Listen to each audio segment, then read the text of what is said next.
残念だが、うちではオペできない。成功率が低すぎる。数字を落とすわけにはいかないんでね。雨が叩きつけるように降る夜、俺は電話一本で呼び出された。妹が倒れたと泣き声混じりの声。タクシーを飛ばし、たどり着いたのは、かつて俺が白衣を脱いだ場所。意識を失った少女が担架に乗せられ、モニターの警報が鳴り響く。その場に集まった複数の医師たちは画像を見て一言だけ吐いた。成功率が低すぎる。うちではオペできない。誰一人動かず、時計の針だけが命を削っていた。そんな、今すぐオペしないと、破裂したらもう手遅れに。少女の姉が涙をこらえて叫ぶ。が、周囲の医師たちは目をそらし、誰も助けようとはしなかった。そこにあったのは、命への責任ではなく、病院の数字を守る沈黙だった。俺がやる。張り詰めた空気が一瞬止まり、誰かが笑った。あんた、今はただの高校教師だろ？保健室で包帯巻いてる男が手術？冗談もほどほどにしろよ。俺は返事もせず、足を進めた。昔、毎日通った、手術室への通路へ。5年前に切り捨てられたはずの命への執念が、今、刃となって蘇る。俺の逆襲は、ここから始まる。俺の名前は、三玉白夜。桜高校の保健室で、養護教諭として働いている。三玉先生、この問題がどうしてもわからないんです。放課後の保健室で、保健室登校の生徒が英語のテキストを広げて悩んでいた。英語が苦手で、クラスでついていけずに心を閉ざしてしまったらしい。ここか。関係代名詞だな。The man who is standing there is my father の who は主格の関係代名詞で、主語の the man を修飾している。つまり、あそこに立っている男性は私の父ですという意味になる。生徒は少し考え込んだ後、ゆっくりとうなずいた。なるほど。Who is standing there は、The man を説明する部分なんですね。そうだ。よく理解できたじゃないか。生徒の顔に少し安堵の表情が浮かんだ。その時、保健室のドアがそっと開いた。失礼します。そこに立っていたのは、七島沙羅。英語科の教師だ。綺麗な黒髪を肩で切り揃え、凛とした佇まいが印象的な女性だ。あら、頑張ってるのね。七島先生は優しく微笑みながら生徒に声をかけた。生徒は少し恥ずかしそうにうなずいた。三玉先生がわかりやすく教えてくれるんです。七島先生は驚いたような表情で俺を見た。関係代名詞を教えていたんですか？三玉先生英語がお得意なんですね。俺は少し照れくさくなり手を振った。いや、基礎的なことしか。大学受験で勉強した名残です。ちなみに何かご用でしょうか？ああ、すみません。保険調査の資料をお借りしたくて。サラは書類ケースを指さした。俺は立ち上がり、棚から必要な書類を取り出した。どうぞ、いつでも返してください。ありがとうございます。そう言ってから、彼女はちらりと生徒に視線を投げた。そして再び俺を見上げる。もしよろしければ、生徒の英語の指導、私も少しお手伝いしてもいいですか？週に一度でも保健室に来て一緒に勉強できたら、もちろん三玉先生のお邪魔にならない範囲で。生徒が少し驚いたように顔を上げた。俺はそんな生徒の表情を確かめてから答えた。構いませんよ。君が良ければ。生徒はしばらく迷っていたが、小さくうなずいた。はい、お願いします。七島先生の顔が明るくなった。ありがとう。じゃあ来週の木曜日、放課後に来ますね。七島先生が帰った後、保健室には静かな空気が戻った。生徒は再び問題集に向かい、俺は健康診断の資料整理を再開した。七島先生のような熱心な教師がいることは、学校にとって幸運なことだろう。その週の木曜日、約束通り、七島先生は保健室にやってきた。生徒と一緒に英語を学ぶ様子は紳士で、時には笑い声も聞こえた。俺は診察ベッドの隣で書類仕事をしながら、時々二人の様子を見守った。その日を皮切りに、七島先生の保健室訪問は定期的なものとなった。最初は生徒のためだったが、やがて俺と彼女の会話も増えていき、名前で呼び合うぐらいに仲良くなった。白夜はどうして養護教諭になったの？ある日、生徒が早めに帰った後、サラがふと尋ねた。俺は少し言葉に詰まった。いろいろと事情があってね。でも子供たちの成長を間近で見られるのは悪くない。サラは何か察するところがあったのか、それ以上は深く聞かなかった。代わりに彼女は自分の話をしてくれた。私は大学時代、ずっと英語が好きで、いつか海外で働きたいと思っていたの。でも父が突然病気になって帰らぬ人になっちゃって、それで妹のことを考えて安定した職業を選んだの。妹って2年生の七島朝か。ええ、そうよ。朝は本当にいい子で、だから私も頑張れるの。サラの言葉を聞いて、俺は思わず優しい気持ちになった。サラが窓の外を見た。そろそろ帰る時間ね。白夜も帰る？ああ、今日は早めに片付けが終わったからな。じゃあよかったら、駅まで一緒にどう？サラの提案に少し戸惑いながらもうなずいた。保健室をきちんと施錠し、二人で校舎を出た。優しい風が木々を揺らしていた。白夜はどこに住んでるの？駅の西側のアパートだ。サラは？私は東口から少し歩いたところのマンションよ。今は母が祖母の介護のために実家に戻っているので、私と朝の母子家庭みたいな感じ。何気ない会話を交わしながら歩く。学校とは違う雰囲気の中で話すサラの声は、どこか柔らかく響いた。駅前の広場に着くと、そこには制服を着た女子高生が立っていた。お姉ちゃん！手を振ってきたのは、サラの妹、七島朝だった。姉とよく似た端正な顔立ちだが、より少女らしい柔らかさがある。髪は肩より少し長く、サイドの髪を小さなピンで留めていた。サラの顔がパッと明るくなる。朝、どうしたの？今日は部活ないの？早く終わったから、お姉ちゃんを待ってたの。七島は笑顔で言うと、俺に気づいて少し目を丸くした。あれ、三玉先生だ。あ、こんばんは。お姉ちゃん三玉先生と帰ってるの？ははん。なんだそういうこと？七島の口元に意地悪な笑みが浮かんだ。その表情のまま俺に近づいてくる。最近お姉ちゃん、三玉先生の話ばっかりしてるんだよ。三玉先生は英語もできて、本当に頼りになるってさ。朝、余計なこと言わないで。サラの方が赤くなった。俺は少し戸惑いながらも、姉妹のやりとりに思わず微笑んだ。お姉ちゃんたら、そんなに恥ずかしがらなくたって。七島がさらに、サラをからかおうとした瞬間、彼女の表情が一瞬凍りついた。両手でこめかみを押さえ、目を強く閉じる。七島、どうした？俺は素早く彼女の隣に立った。サラも心配そうに寄り添う。ちょっと、頭が痛くなって、たまにこうなるの。大丈夫、すぐ良くなるから。七島は無理に笑おうとしたが、痛みに顔を歪める。俺は彼女の顔色と脈拍を確認しながら穏やかに言った。気になるなら病院に行った方がいいぞ。頭痛は放っておくと悪化することもある。何かの前兆である可能性を考えずにはいられなかった。しかし、七島は力なく首を振った。大丈夫。もう良くなってきたから、ちょっと疲れちゃっただけだよ。サラは心配そうに七島の肩を抱きながら困ったような目を俺に向けた。とりあえず家に帰って休ませた方がいいだろう。俺の言葉にサラはうなずいた。二人が去っていく後ろ姿を見送りながら、七島の様子にどこか胸に引っかかるものを感じていた。数日後、保健室の仕事を終え、俺は教師用バッグに今日のプリントを片付けていた時だった。三玉先生。ドアが開き、そこに七島が立っていた。制服姿だが、リュックを背負っているところを見ると、部活を終えた後のようだ。ああ、七島か。どうした？具合が悪いのか？前回の頭痛のことが気になって、思わず尋ねた。七島は首を横に振った。いえ、今日は大丈夫です。ちょっと相談があって。俺は椅子を進め、七島はそこに腰掛けた。少し緊張した様子で手にしていた封筒をもじもじと触っている。何か悩み事か？実は、七島は封筒から2枚のチケットを取り出した。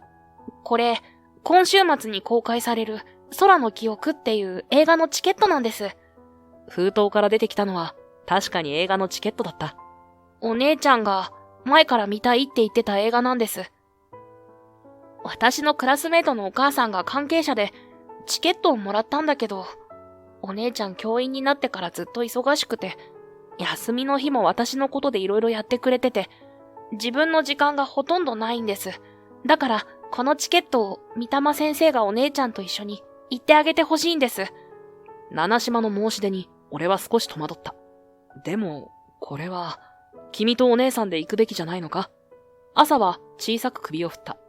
私こういう映画あんまり好きじゃなくて、それにお姉ちゃんは私といると、私のことばかり気にしちゃうから。彼女はチケットを俺の机に置きながら真剣な顔で続けた。うちは母子家庭で、お父さんが亡くなってからお姉ちゃんがずっと家のことを支えてくれました。学費のこともあって、自分の夢も諦めて教師になったって聞きました。お姉ちゃんにはたくさん苦労をかけたから、少しでも幸せになってほしいんです。七島の声には、かすかな罪悪感と感謝の気持ちが混ざっていた。その言葉に、俺は胸が熱くなるのを感じた。まだ高校生なのに、姉のことをこれほど考えている妹がいるなんて、サラは幸せな人だ。わかった。でも、サラが俺と行きたいかどうかはわからないぞ。大丈夫です。お姉ちゃん三玉先生のこと、話しやすいって言ってました。きっと喜びますよ。そこに含まれる意味に、俺は少し照れくさくなった。俺がうなずくと、七島は嬉しそうに笑顔を見せた。ありがとうございます。じゃあ、お姉ちゃんを頼みます。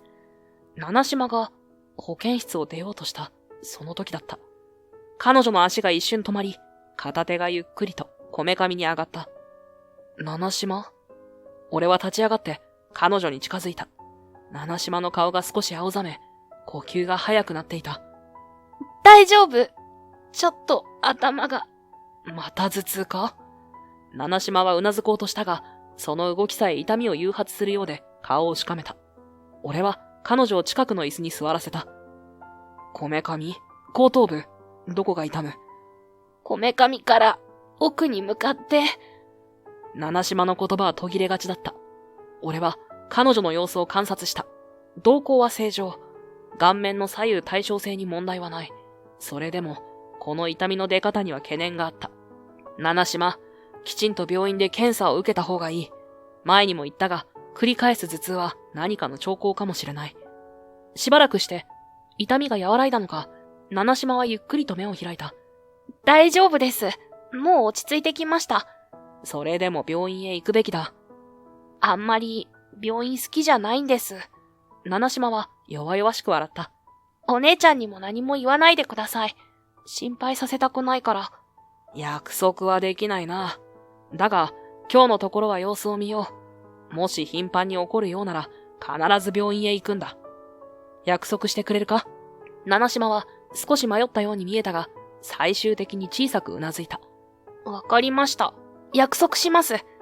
水を飲ませ、少し休ませてから、俺は七島を保健室から見送った。彼女の後ろ姿を見ながら、胸に浮かぶ不安を抑えきれなかった。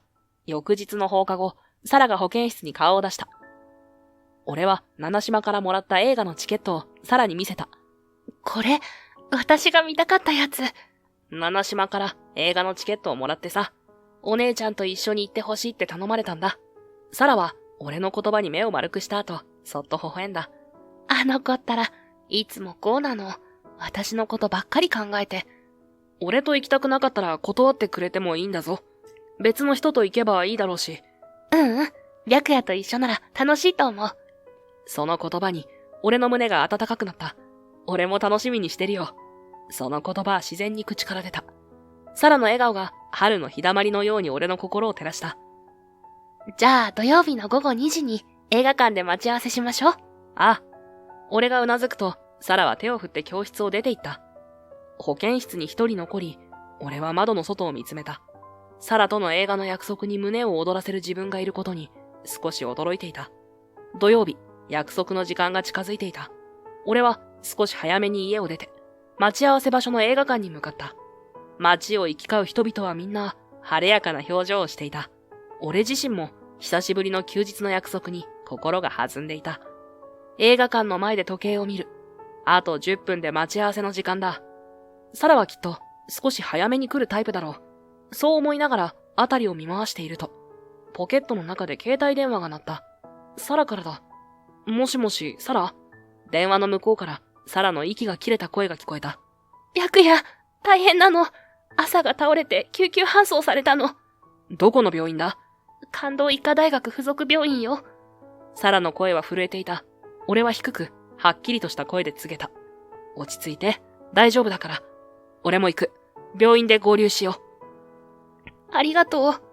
電話を切ると同時に、俺は足早に駅へ向かった。タクシーに飛び乗り、関東医科大学附属病院を告げる。病院に着くと、エントランスでサラを見つけた。彼女の顔は青白く、目は泣き晴らしたように赤かった。俺を見つけると、サラは駆け寄ってきた。白夜、来てくれたのね。俺はサラの肩に手を置いた。七島の様子は。とりあえず、容体は落ち着いたみたい。意識も戻って、今は検査しているところ。何があったんだ？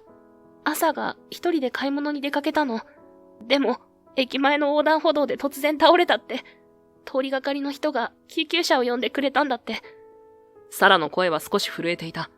彼女の手は冷たく、今にも崩れそうな表情をしていた。座ろう。俺は彼女を近くのベンチに導いた。サラは深呼吸をして気持ちを落ち着かせようとしていた。白夜、ごめんね。映画楽しみにしてたのに。そんなこと気にするな。七島の方が大事だ。その時、ナースステーションから看護師がサラの名前を呼んだ。サラは立ち上がり、不安げな表情で俺を見た。一緒に来てくれる？ああ、俺たちは看護師に導かれ、診察室へと向かった。診察室に入ると、デスクに座っていたのは、外科准教授の六ロギ先生だった。彼はサラに向かって優しく説明を始めた。サラさん、お待たせしました。サラは緊張した面持ちで椅子に座った。俺も隣に腰を下ろした。その時、六ロギ先生と目が合った。彼の表情が驚きに変わった。君は、三玉くんか。君がなぜここに？彼女の付き添いです。六ロギ先生は少し戸惑ったように見えたが、すぐに元の表情に戻った。そうか。では、朝さんの検査結果について、お二人に説明します。六ロギ先生は画像を示しながらさらに説明した。朝さんの頭部 CT と MRI の結果ですが、右側頭部に動脈瘤が見つかりました。これが頭痛の原因と考えられます。サラの顔から血の気が引いた。動脈瘤？それって。俺は我慢できずに口を挟んだ。六ロギ先生、画像を見せてもらえますか？六ロギ先生は少し迷った後、画像を俺の方に向けた。俺は注意深く画像を確認した。これは、内径動脈瘤ですね。サイズはおよそ7ミリ。ここ数週間、彼女は頭痛を訴えていました。おそらくこれは警告性頭痛で、破裂の前兆だったのでしょう。これだけのサイズと位置なら、通常はクリッピング手術が適用ですね。早急に対応しないと、破裂のリスクが高まります。一刻も早くオペした方がいいんじゃないでしょうか。六ロギ先生は、メガネを押し上げながら、じっと俺を見つめた。君はまだ冴えてるな、三玉くん。その通りだ。この動脈瘤は破裂リスクが高く、できるだけ早期の手術が望ましい。サラは混乱した様子で、俺と六ロギ先生を交互に見ていた。六ロギ先生は、さらに再び向き直った。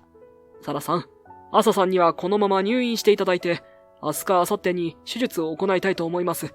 同意書にサインをいただけますか？サラは震える手で同意書を受け取った。彼女の目から涙がこぼれ落ちそうになっていた。朝は大丈夫なんですか？手術には常にリスクが伴いますが、早期発見できたことは幸運です。今の状態なら成功率は高いと考えています。六ロギ先生の言葉にサラはやっと少し安心したように見えた。彼女はペンを持ち、震える手で同意書にサインした。心配なことがあればいつでも相談してください。今日はこのまま入院の手続きを進めます。六ロギ先生は優しく言った。入院手続きを終えた後、俺たちは病院を後にした。夕暮れの街に長い影が伸びていた。サラは疲れ切った様子で時折深いため息をついている。小さな公園が見えてきた時、俺は自然と足を止めた。少し休もうか。サラは無言でうなずき、公園のベンチに腰を下ろした。風が木々の葉を揺らし、静かな音を立てている。しばらくの沈黙の後、サラが静かに口を開いた。白夜、さっきの診察室であなた、専門的なことを言ってた。六ロギ先生もあなたのことを知ってるみたいだったし。あなたは一体何者なの？その言葉に、俺は少し身を固くした。サラの瞳には疑問と不安が混ざり合っていた。逃げ場はない。俺はゆっくりと息を吐き出した。実は、俺、前にあの病院で医師をしていたんだ。脳外科医として。サラの目が大きく見開かれた。医師？じゃあ、どうして今は？いろいろあってな。今はもうやめた。医師免許も停止処分を受けているよ。そうだったの。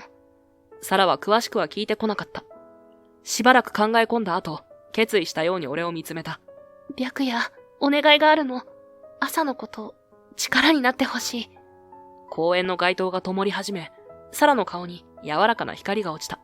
彼女の目には涙が光っていた。実は、亡くなった父も同じ病気だったの。朝が病院に行かなかったのはお金のこともあるだろうけど、それよりも病院が怖いからなんだと思う。父が戻ってこなかった場所だから。サラの言葉に俺は思わず手を握りしめた。サラ、大丈夫だ。動脈瘤は早期に発見されて適切な手術が行われれば助かる可能性が高い病気なんだ。七島は早く見つかってよかった。六郎木先生は腕がいい。安心していいよ。本当に？ああ、俺も七島のためにできることをする。約束するよ。明日の手術説明にもついていくつもりだ。そう言って、俺はサラの肩に手を置いた。彼女は涙ぐみながら小さくうなずいた。ありがとう、白夜。夜風が俺たちの間を通り抜けていった。翌日、仕事を手早く片付けた俺は病院へ向かった。サラは今日は仕事を休んで七島に付き添っていると聞いている。関東医科大学附属病院のロビーで待っていると、エレベーターから降りてきたサラの姿が見えた。白夜、来てくれたのね。ありがとう。あ、約束したからな。俺たちは並んで診察室へと向かった。七島の様子はどうだ？昨日より元気になったみたい。廊下を曲がったところで、俺たちは六郎木先生とばったり出会った。ああ、サラさん。それに三玉くんも来てくれたか。六郎木先生は、穏やかな表情で俺たちを診察室へと案内した。部屋に入ると、デスクの上には朝の MRI や CT の画像が広げられていた。座ってください。俺たちが席に着くと、六郎木先生は真剣な面持ちで説明を始めた。朝さんの状態ですが、精密検査を今日中に終わらせて、状態が安定していれば、明日にでも手術を行いたいと考えています。この症例は一刻も早い対応が望ましいですから。六郎木先生はコンピューターの画面を回転させながら動脈瘤の位置を指さした。この部分ですね。通常この大きさであれば手術適応になります。朝さんは若いですから回復も早いでしょう。サラは真剣に画面を見つめながら小さくうなずいた。その時だった。ノックの音もなく診察室のドアが開いた。そこに立っていたのは若手脳外科医の霞だった。霞は一瞬俺たちに視線を向けたが、すぐに六郎木先生に向き直った。失礼します。六郎木先生。七島朝さんの件ですが、当院では経過観察にとどめ、状態が安定したら後日、大きな病院へ紹介する方針に決まりました。六郎木先生の眉がピクリと動いた。なんだって？この症例は早期手術の適用だ。経過観察なんて危険すぎる。霞は冷静な表情を保ったまま答えた。院長の判断です。動脈瘤の大きさと患者の年齢を考慮して、より専門的な設備のある病院での治療が適切だというのが理由です。俺は黙っていられなかった。椅子から立ち上がり、霞に向き直った。それはおかしい。この病院に脳外科があるなら、すぐに手術すべきだ。動脈瘤は時間との勝負だ。破裂すれば命に関わる。なぜ経過観察なんて危険な選択をする？部屋の空気が凍りついた。霞は俺をじっと見つめた後、不敵な笑みを浮かべた。あなたは三玉先生ですね。なぜここにいるのかはわかりませんが、もうあなたは当院の医師ではありません。医療方針に口を出す権限はないはずです。六郎木先生が割って入った。霞くん、もう一度院長に確認してくれないか。この症例は待機的対応は危険だと。霞は首を横に振った。六郎木先生もご存知ですよね。国の高度医療センターの再認定審査まであと2週間なんです。現在、当院の治療成功率を上げるために、リスクの高い手術は避けるよう指示が出ています。つまりこんな危ない患者は受け入れられないってことですよ。なんだと？統計のために患者を危険にさらすというのか？俺は燃え上がる怒りのままに言葉を放った。が、霞は肩をすくめると、俺を無視するように診察室から出て行った。残された部屋には重い沈黙が流れた。サラは震える声で尋ねた。白夜、どういうこと？朝はどうなるの？俺は拳を握りしめた。六郎木先生が深く頭を下げた。すまない、サラさん、三玉くん。病院の方針とはいえ、患者さんのことを第一に考えられないのは、医師として申し訳ない。その言葉には誠意があったが、現状を変えることはできない。俺たちは重い気持ちで診察室を後にした。廊下に出ると、サラは不安に押しつぶされそうな表情で俺を見上げた。ねえ白夜、どうすればいいの？朝を助ける方法、何かないの？彼女の声は震えていた。俺が口を開きかけた。その時だった。おや、これは三玉くんじゃないか。背後から響いた冷たい声に、俺の背筋が凍りついた。振り返ると、そこにはスーツ姿の男性が立っていた。外科教授の駒田先生だ。なぜこんなところをうろついているんだい？君は医師免許停止中なのに。駒田教授の口調には明らかなあざけりが含まれていた。俺は無視して病院を出ようとして、サラの腕を引いたが、駒田教授は俺たちの前に立ちはだかった。失礼？七島サラさんでしたね。朝さんのお姉さん。はい。サラは困惑した表情でうなずいた。この男と一緒にいるようですが、知っているのですか？三玉はあなたのお父さんを担当していた医師ですよ。駒田教授の言葉に、サラの表情から一瞬にして血の気が失せた。彼女はゆっくりと俺の方を振り向き、信じられないという表情で見つめてきた。え？父の担当医って、あなただったの？彼は、あなたのお父さんの手術後の管理を担当していたのですよ。まあ、若いドクターだったので、経験不足もあったでしょうが、あなたと朝さんが知らないのも無理はない。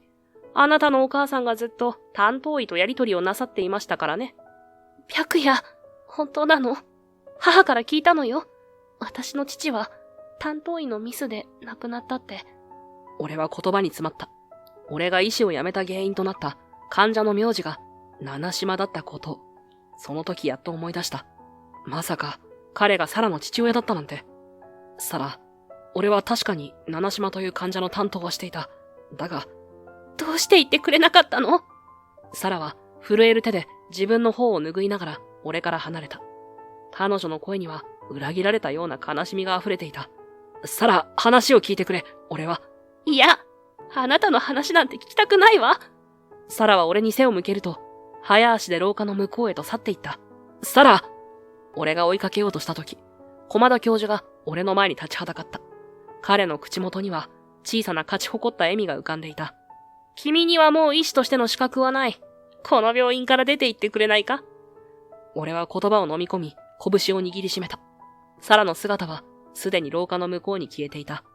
病院から帰った俺はアパートの狭い部屋で落ち着かない時間を過ごしていた。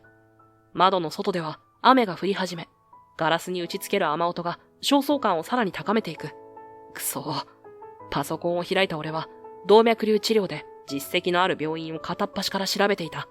医局の同僚などつながりを頼れる相手はいないか。頭の中で名前を次々と思い浮かべるが、実際に連絡を取るとなると躊躇してしまう。医師免許停止中の俺の頼みを聞いてくれる人間がいるだろうか。携帯電話を手に取り、古い連絡先リストを見つめた。思い切って、今は別の県の病院で脳外科医をしている大学時代の友人に電話してみる。三玉、久しぶりだな。何かあったのか？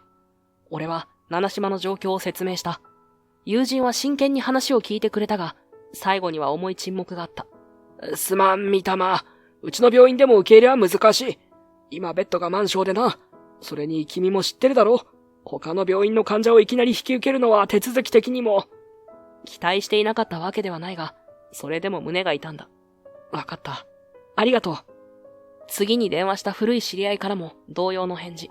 3件目は留守電だった。時計の針は深夜1時を回っていた。俺は疲れた目をこすりながらリビングのソファーに深く沈み込んだ。七島を助けるには、頭の中で朝の CT 画像を思い出す。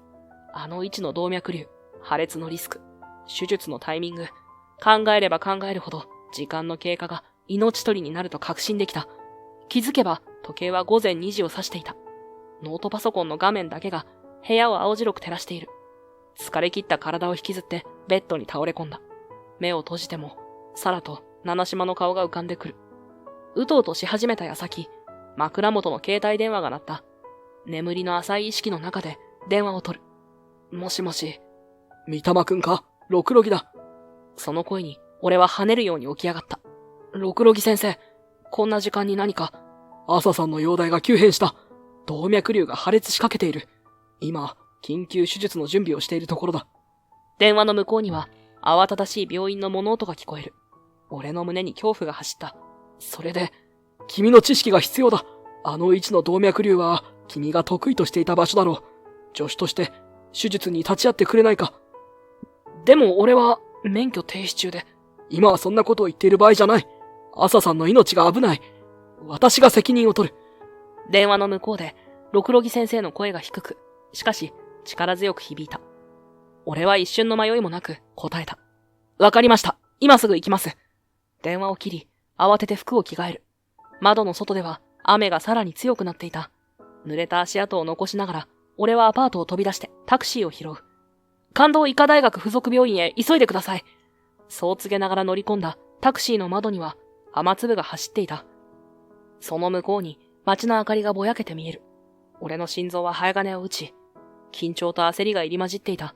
病院の夜間入り口に着くと、すでに六ロギ先生が待っていた。来てくれたか、三玉くん。助かるよ。七島の状態は？詳しくは中で説明する。手術室はすでに準備が整っている。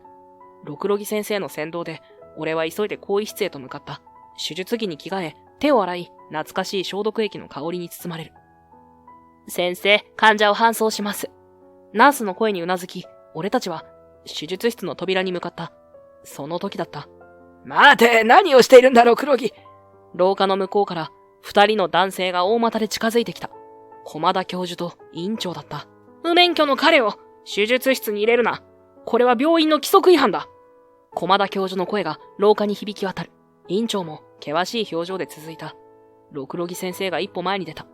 教授、院長、朝さんの動脈瘤が破裂寸前です。今すぐ手術しなければ命に関わります。院長は首を横に振った。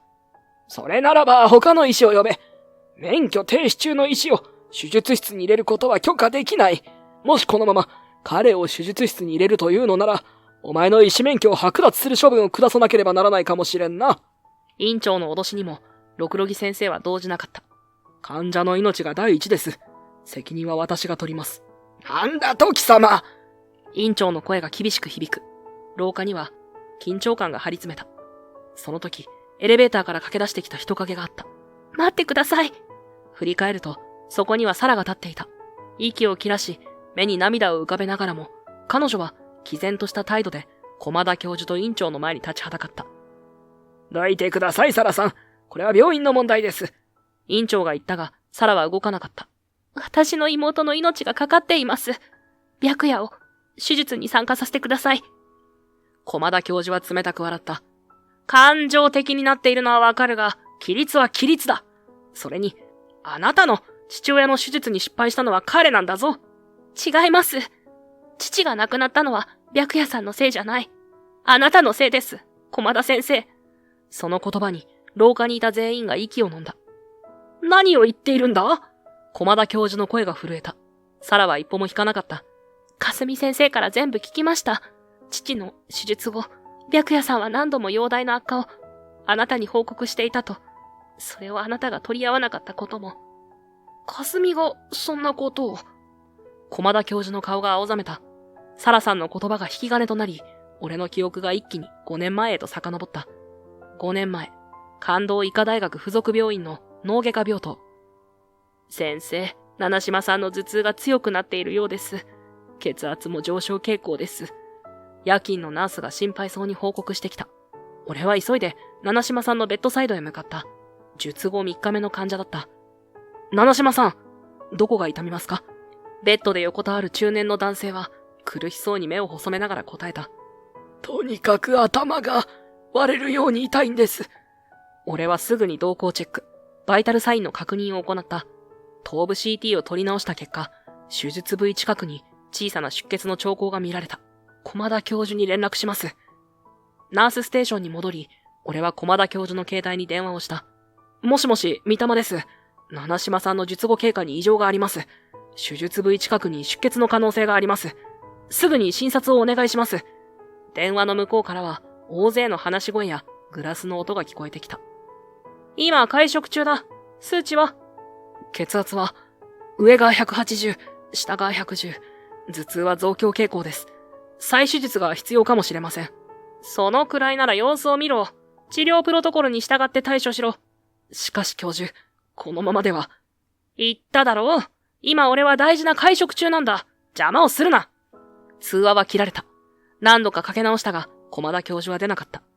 俺はしばらく電話を握りしめていたが、すぐに現実に引き戻された。三玉先生、七島さんの意識レベルが低下しています。ナースの緊迫した声に、俺は即座に行動した。記録を取っておいてください。血圧、上180、下115、心拍110、酸素飽和度 92%。俺は七島さんのベッドサイドモニターを確認しながら指示を出し続けた。動向は右側がやや散大し始めている。頭蓋内圧更新の兆候だ。マントニール 20%、今すぐ。ナースが慌ただしく薬剤を準備する間、俺は七島さんの意識レベルを再確認した。七島さん聞こえますか？目を開けられますか？かすかな反応があるものの、意識は明らかに低下していた。等速挙上30度にして、軌道確保、人工呼吸器の準備を、このままだと送還が必要かもしれない。俺は再度 CT の画像を見直す。出血部位は確実に拡大していた。時間の経過とともに彼の状態は悪化していく。俺はもう一度駒田教授に電話した。教授、七島さんの状態がさらに悪化しています。緊急再手術の必要があります。わかった。30分後に行く。そう言われて駒田教授を待ったが、約束の時間になっても彼は現れなかった。さらに1時間が過ぎ、七島さんの容体はますます悪化した。駒田教授がようやく病院に到着したのは、俺の最初の連絡から実に3時間後のことだった。状態は？昏睡状態に近づいています。動向不動も出現しました。駒田教授は急いで CT を確認したが、もはや出血は広範囲に及んでいた。すぐに手術室を準備しろ。しかし、その時にはすでに手遅れだった。再手術の最中、七島さんの心拍は突然停止した。懸命に蘇生処置を施したが、彼を救うことはできなかった。翌日、院内の検証会議で、駒田教授は俺に冷たい視線を向けて言い放った。七島さんの症状悪化に対して、なぜ三玉くんは適切な処置を行わなかった？俺は愕然とした。教授、私はあなたに再三連絡をしました。再三だと？私への報告は術後2回しかなかったじゃないか。報告内容も曖昧で、患者の危険性を適切に伝えていなかった。駒田教授はそう言い切り、周囲の医師たちの前で俺に責任を押し付けた。反論できる証拠もなく、病院側は全ての責任を俺に押し付けた。医師免許の一時停止処分、医局からの追放、俺は全てを失った。記憶の洪水から現実に引き戻された時、俺の目の前にはサラが立っていた。彼女の目には涙とともに怒りと決意が宿っていた。白夜さんは父を救おうとしていた。そして今、朝を救おうとしている。私はもう二度と大切な人を失いたくない。この人にしか朝を救えないなら、私は壁にでも何にでもなります。サラはさらに一歩前に進み、両腕を広げて駒田教授と院長の前に立ちはだかった。院長は困惑した表情を浮かべたが、駒田教授は余裕の表情を崩さなかった。感情的な発言は理解できるが、君の言っていることには何の証拠もない。私の言葉と御霊の言葉、どちらが信用されるかわかるだろう。霞が何を言おうと、証拠がなければ単なる抽象に過ぎん。駒田教授は軽く肩をすくめて、冷笑を浮かべた。その時、廊下の端から静かな足音が近づいてきた。それは霞だった。彼女の手には小さな USB メモリが握られていた。証拠ならあります。霞の声は静かだったが、確固たる意志を秘めていた。駒田教授の笑みが一瞬凍りついた。霞、お前何を？霞は駒田教授を見もせず、廊下のコンピューター端末に向かった。USB を差し込み、画面を操作し始める。私はずっと記録していました。駒田教授が患者データを改ざんしていたログ、ICU のボイスメモ、三玉先生が何度も教授に連絡を試みた証拠、そして、高度医療センターの再認定審査のために治療成功率を水増しした証拠を、霞は別のウィンドウを開き、メールの送信画面を表示させた。これらすべての証拠を、再認定委員会、全国紙の医療担当記者、そして医療専門誌の編集部に一斉送信しました。霞がメールの送信履歴を表示させた瞬間、駒田教授の顔から血の気が引いた。院長も愕然とした表情で壁に寄りかかるようにして立ち尽くしていた。霞くん、君はなんてことをしてくれたんだ。こんなことをすれば病院の評判がどうなるか、お前ならわかるだろう。駒田教授の怒声に霞は初めて微笑んだ。いいえ、教授。これで病院は本来あるべき姿に戻れるんです。患者のための医療を取り戻せるんです。霞は六郎木先生と俺の方を向いた。三玉先生、急いでください。朝さんを救ってあげてください。俺はサラを見た。彼女の顔には安堵の表情が浮かんでいた。行こう。六郎木先生の一言で、俺たちは手術室へと足を踏み入れた。手術室内は張り詰めた空気に包まれていた。手術用ライトの強い光が朝の頭部を照らし出す。バイタルチェック。六郎木先生の声に麻酔科医が即座に答える。血圧、上が110、下が70、心拍数68、酸素飽和度 98%、安定しています。俺は手術用顕微鏡を覗き込みながら、六郎木先生の動きを見守った。この瞬間、俺の頭の中は完全にクリアになっていた。長年の経験が一瞬にして蘇ってくる。回答します。六郎木先生がメスを手に持ち、頭皮を切開していく。骨膜の剥離、頭蓋骨への先行。一つ一つの動作は慎重かつ正確だった。六郎木先生、骨片の除去は通常より少し広めにしてください。動脈瘤の位置を考えると、アプローチのスペースが必要です。了解。骨片を取り除き、硬膜が露出した。次は硬膜の切開だ。ここからが重要です。右内頸動脈の分岐部に動脈瘤があります。シルビウス列を開いていく際は、雲膜を慎重に。わかっている。六郎木先生はマイクロ線頭を手に取り、硬膜を慎重に切開した。そして脳表面を覆う雲膜を優しく剥がしていく。バイポーラで止血してください。あの血管、そう、そこです。手術用顕微鏡の下で繊細な血管構造が見えてきた。六郎木先生の手は全く震えない。六郎木先生、動脈瘤が見えてきました。7ミリの脳上動脈瘤。ネック部分は比較的細いようです。クリップの選択はチタン合金のストレート型。10ミリでいけるでしょう。ただ、親動脈をしっかり確認する必要があります。俺は手術用ループで詳細を確認しながら指示を続けた。右側から少しずつ動脈瘤を露出させてください。そこに、細い線通枝が、そう、それに注意しながら。六郎木先生は細い線通枝を傷つけないよう、慎重に周囲の組織を剥離していった。綿切れで優しく押さえて、その角度から見ると、動脈瘤のネックが完全に露出します。なるほど。次第に動脈瘤の全容が明らかになっていく。破裂直前の薄くなった壁が手術用照明の下で危うく見えた。一時的な遮断を行います。プロキシマルクリップの準備を。大丈夫か？時間は短くします。まず、親動脈の遮断。今です。六郎木先生が素早く、一時遮断クリップを設置した。動脈瘤用クリップ用意。看護師がクリップアプライヤーを手渡す。ネック部分の角度に注意してください。少し右斜め45度から、そう、完璧です。六郎木先生がゆっくりとクリップを近づけ、正確に動脈瘤の頸部に設置した。クリップ設置完了。一時遮断を解除。血流が再開され、動脈瘤への血液供給が遮断された。ドップラーで血流確認。術中エコーで親動脈の血流が正常であることを確認する。親動脈の血流問題なし、周囲の血管も異常なし。六郎木先生は安堵の表情を浮かべた。これで主要部分は終了です。並走に入りましょう。硬膜の縫合、骨片の固定、そして頭皮の縫合へと進んでいく。俺は最後まで一つ一つの手順を確認し続けた。手術終了。総時間2時間23分。手術室にほっとした空気が流れた。俺は六郎木先生と目を合わせ、無言でうなずき合った。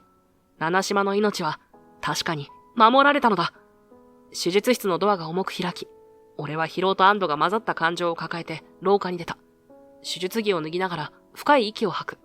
長い戦いが終わった実感がゆっくりと染み込んでいく。三玉先生。声をかけてきたのはかすみだった。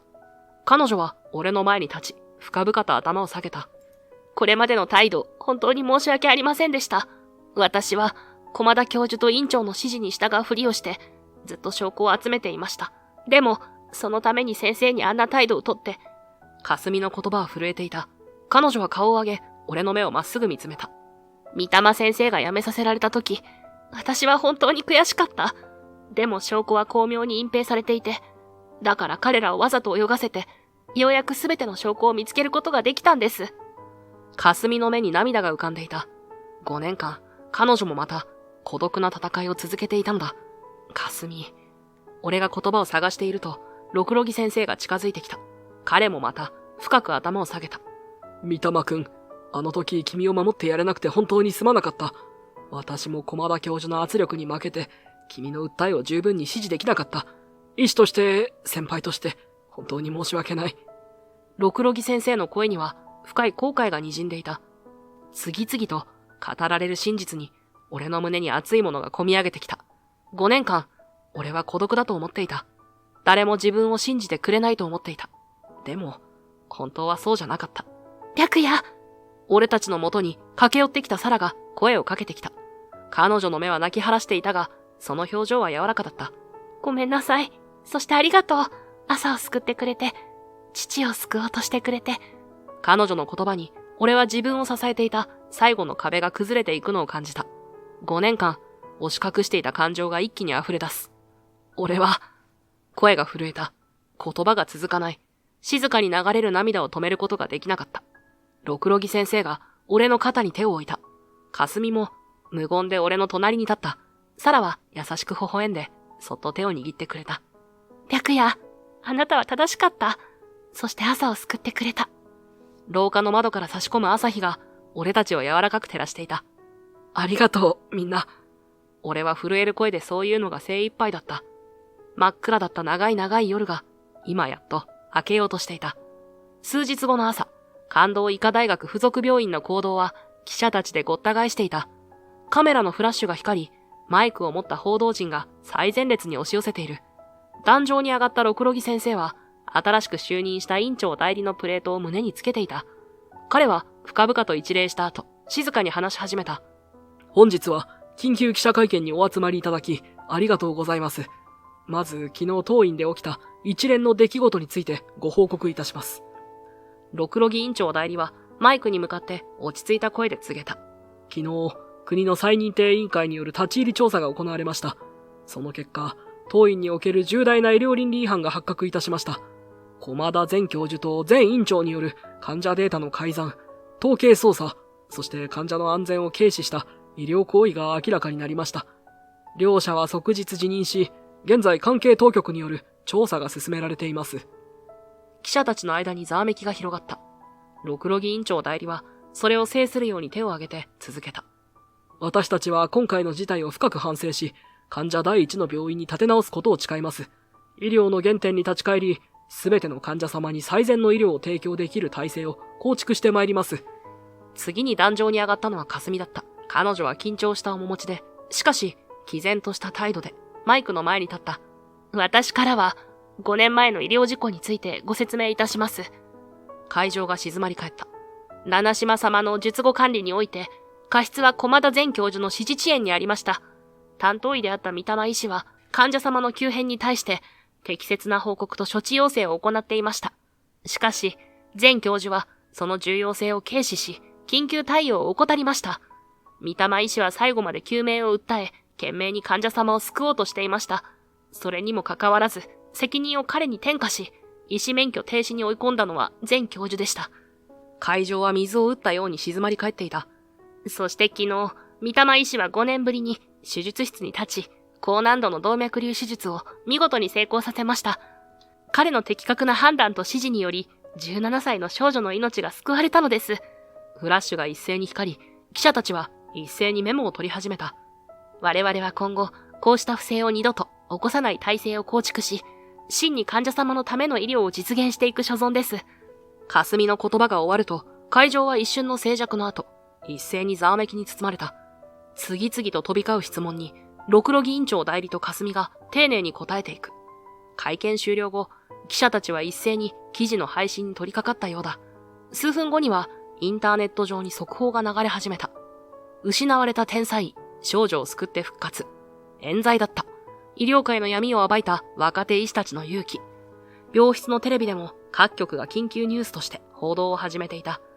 関東医科大学附属病院で驚くべき真相が明らかになりました。5年前、医療事故の責任を問われ、医師免許を停止された三玉白夜医師が実は無実だったことが判明。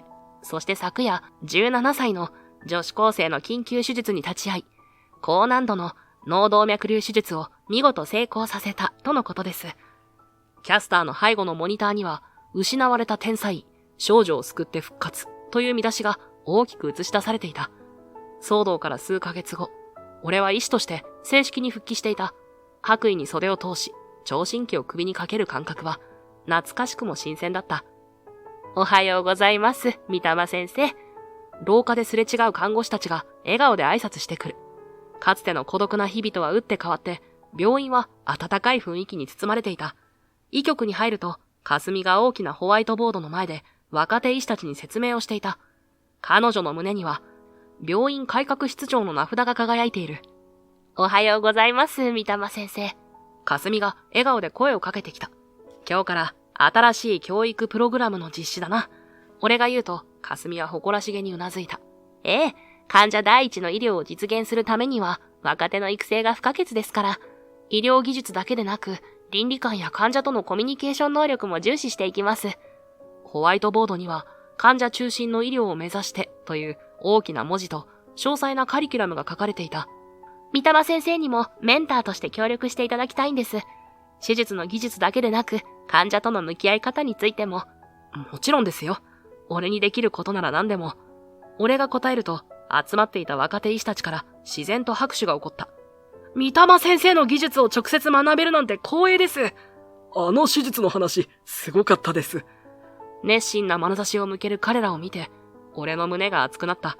かすみは内部告発者保護制度の下で堂々と活動していた。病院内の透明性を高め、患者の声を直接聞く仕組みを作り、医療事故防止のための多重チェック体制を構築した。彼の改革は着実に進んでいた。内部告発の後、不安はなかったか？俺はかすみに尋ねた。正直怖かったです。でも、三玉先生や患者さんたちのことを考えると、もう黙っていられませんでした。かすみは遠くを見るような目をして続けた。これからは誰も孤独にならない病院にしたいんです。困ったことがあれば相談できる。そんな環境を作りたいです。俺はかすみの肩に手を置いた。一緒に頑張ろう。はい。病院の窓から差し込む光が俺の白衣の胸ポケットに刺さった新しい名札を照らし出していた。そこには脳外科医三玉白夜と刻まれていた。桜の花びらが風に舞う穏やかな春の日だった。桜高校の校門脇に満開の桜が優しい影を落としている。その木陰で車椅子に座った七島が嬉しそうに桜を見上げていた。お姉ちゃん、桜綺麗だね。七島の声は以前より明るく弾んでいた。サラは愛おしそうに七島の肩に手を置いた。そうね。こうして朝と一緒に見る桜は特別に美しいわ。少し離れたところで、俺はその光景を静かに見守っていた。医師として復帰した今も時間を見つけてはこうして二人の様子を見に来ていた。サラが振り返り、俺のところへ歩み寄ってきた。そして深々と頭を下げた。白夜、本当にありがとう。あなたは父を最後まで救おうとしてくれていた。それなのに私、何も知らずにあんなひどいことを言って。彼女の声は震えていた。俺は優しく首を横に振った。もう過去は変えられない。でも未来は守れる。微笑む俺に、サラは顔を上げた。その瞳には、涙と共に強い決意が宿っていた。白夜、私決めたの。教師を続けながら、患者家族を支援するクラブを作る。病気と戦う人たちと、その家族が孤独にならないように。素晴らしい考えだ。手伝ってくれる？その問いかけに俺はうなずいた。ふと気づくと、七島が車椅子の上で、ニヤニヤと俺たちを見ていた。お姉ちゃんと三玉先生、相変わらず仲良しだね。サラの方が桜色に染まった。俺も思わず照れ笑いを浮かべる。サラ、俺が言いかけると、サラも同時に口を開いた。白夜、私。お互いの言葉が重なり、二人で顔を見合わせる。春風が俺たちの髪を優しく撫でていく。俺の心臓が早金を打ち始めた。サラも恥ずかしそうに下を向く。車椅子に座ったまま、七島が両手を振って俺たちをけしかける。もう、じれったいな。二人とも、お姉ちゃん、いつも三玉先生の話ばっかりしてたよ。白夜って本当に優しいの。白夜って実はテレ屋さんなのって。ねえお姉ちゃん。朝。サラが慌てて制するが、七島はいたずらっぽく舌を出した。俺は勇気を振り絞ってサラの手をそっと取った。彼女の手は震えていたが、握り返してくれた。サラ、俺は、お前のことが好きだ。医師として復帰できたのも、お前の存在があったからだ。これからも、ずっと一緒にいたい。言葉を紡ぐ俺の声も震えていた。サラの目に涙が浮かぶ。彼女は一度目を閉じ、そして再び開くと、まっすぐ俺を見つめた。白夜、私もあなたのことが好き。父のこと、朝のこと、全部を受け止めてくれたあなたが大好き。俺はサラの手を両手で包み込んだ。彼女の指先からぬくもりが伝わってくる。これからもずっと一緒にいてくれるか？うん。サラがうなずいた瞬間、強い春風が吹き抜けた。桜の花びらが一斉に舞い上がり、まるでピンク色の吹雪のように俺たちを包み込んだ。やったお姉ちゃんよかったね。七島が幸せそうに手を叩く。その音に我に返ったサラは照れくさそうに涙を拭きながら、車椅子の七島を抱きしめた。朝、ありがとう。えへへ、私ずっと思ってたんだ。お姉ちゃんと三玉先生、絶対お似合いだって。サラは七島を抱きしめたまま、俺に向き直り、優しく微笑んだ。白夜、これからもよろしくね。こちらこそ。俺は笑顔で答え、そっとサラの方に触れた。彼女は目を閉じ、俺の手に自分の手を重ねた。桜の下で、俺たちの新しい物語が今、始まろうとしていた。医師免許を奪われ、孤独の中で過ごした5年間。サラの父を救えなかった無念さは、俺の心に深い傷を残した。しかし、その経験があったからこそ、七島の危機に際して立ち上がる勇気を持てた。過去の傷は確かに痛みを伴う。でも、それは無駄ではない。苦しみの中で培った経験と、そこから得た教訓は、新しい道を照らす光となる。大切なのは、過去にとらわれることなく、未来に向かって歩み続けること。今、俺は医師として復帰し、愛する人と共に、患者とその家族のために生きている。過去の傷を糧に、誰かの未来を守る。それが、俺に与えられた使命なのだと、心から信じている。